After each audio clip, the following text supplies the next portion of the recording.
नमस्कार, मी सोनल तांबे. Global Maharashtra 24 news बुलेटिनमध्ये तुम्हा सर्वांचं स्वागत. पाहूया आजच्या ठळक घडामोडी. फक्त ग्लोबल महाराष्ट्र 24 वृत्तवाहिनीच्या आपल्या हक्काचे विचार.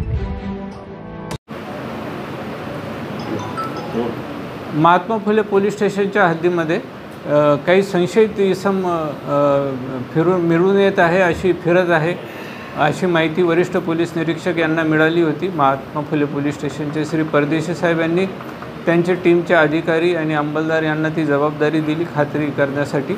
आणि तेथील गुन्हे प्रकटीकरण पथकाचे PSI मडके आहे, त्यांच्या टीमने ते एका संशयित इसमाला ताब्यात घेतलं आणि त्यांची अंगझडती घेतली असता त्याच्याकडे MD हा अंमली पदार्थ मिळून आलेला आहे 9 ग्रॅम वजनाचा. त्याच्याकडून काही कॅश पण मिळाली आहे आणि एक चाकूही मिळालेला आहे. असं जवळपास 90,000चा मुद्देमाल त्याच्याकडून जप्त करण्यात आलेला आहे आणि त्याच्याविरुद्ध गुन्हा दाखल करण्यात आलेला आहे. पुढील तपास महात्मा फुले पोलीस स्टेशन करीत आहे.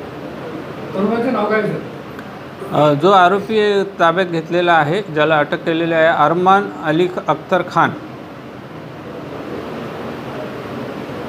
Okay, thank you.